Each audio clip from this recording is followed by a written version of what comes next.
کبھی بھولی ہوئی منزل بھی یاد آتی ہے راہی کو، اور بھٹکے ہوئے آہو کو پھر سوئے حرم لے چل۔ اس کی ضرورت ہے مسلمان کو پھر اس کا مقصد یاد دلایا جائے۔ پاکستان اس لیے نہیں بنایا گیا تھا کہ ہمارے ہاں ٹاٹے اور بلے نہیں تھے تو ہمارے پاس اس کے بھی باپ وجود میں آ جائیں، اس لیے تو نہیں بنایا گیا تھا۔ پاکستان اس لیے نہیں بنایا گیا تھا کہ جاگیرداروں کی جاگیرداریاں محفوظ ہو جائیں، پاکستان اس لیے تو نہیں بنایا گیا تھا۔ اور یہ کہ نمازیں اور مسجدیں تعمیر ہو جائیں، مسجدیں تو امریکہ میں تعمیر ہو رہی ہیں عالی شان سے عالی شان، اس لیے پاکستان نہیں بنا تھا۔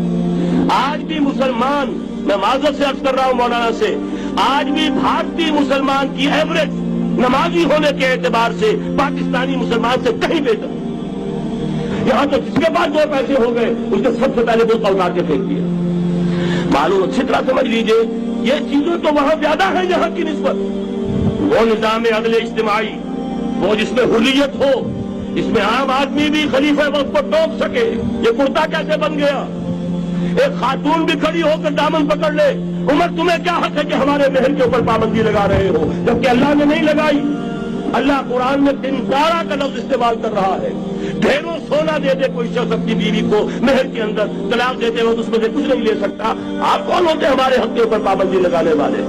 اور عمر نے کہا آج ایک بڑھیا نے وہ اب عمر کو دین سکھایا اور لے واپس۔ حضرت سعد بن ابی وقاص رضی اللہ تعالیٰ عنہ جو فاتح ایران تھے، وہ گورنر ایسے نہیں بن گئے تھے ریوڑیاں بٹی ہو اور گورنری مل گئی ہو، وہ تو خود فاتح تھے ایران کے، اس لیے گورنر تھے۔ صرف ایک پرچہ پہنچا ہے بارگاہ خلافت میں، حضرت عمر فاروق کے پاس انفارمیشن آئی، سعد نے اپنے گھر کے باہر ڈیوڑی بنا لی ہے اور ایک دربان کھڑا کر دیا ہے۔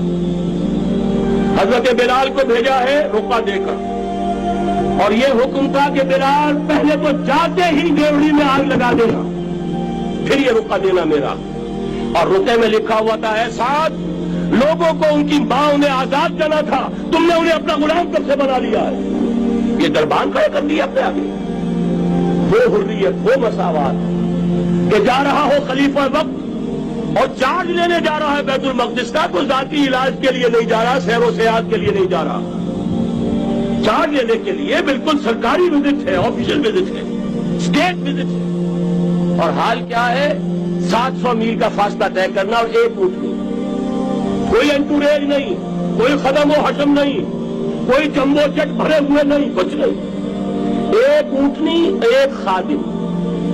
اس ایک اونٹنی پر کیونکہ راستے کا راشن بھی ہے لہذا 2 آدمی نہیں بیٹھ سکتے، ایک بیٹھ سکتا ہے۔ ایک منزل خلیفہ وقت بیٹھا ہوا ہے اوپر اور خادم نکیل پکڑ کر چل رہا ہے، اگلی منزل خادم اوپر بیٹھا ہے اور خلیفہ وقت عمر بن الخطاب رضی اللہ تعالی عنہ، اور وہ آگے آگے نکیل پکڑ کر چل رہا ہے۔ یہ نظام چاہیے آج نوع انسانی کو۔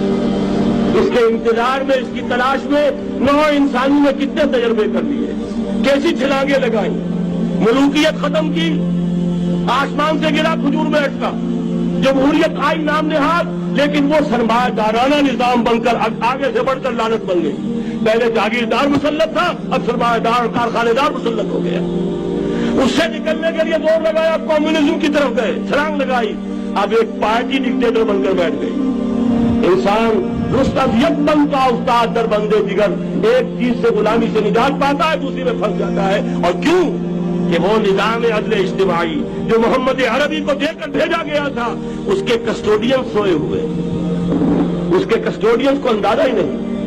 یہ نسخہ تو ہمارے پاس تھا، ہمیں عمل کرنا تھا، دنیا کے سامنے پیش کرنا تھا۔ پاکستان بنایا اس لیے گیا تھا کہ ہم اس کا ایک نمونہ دنیا کے سامنے پیش کریں گے۔ قائد اعظم نے فرمایا تھا کہ ہم یہ چاہتے ہیں کہ پاکستان کی صورت میں ایک نمونہ قائم کر کے دکھائیں۔ کہاں ہے وہ؟ بھٹک گئے، سو گئے۔ بہرحال اب بھی وقت ہے، جب تک سانس تب تک آس۔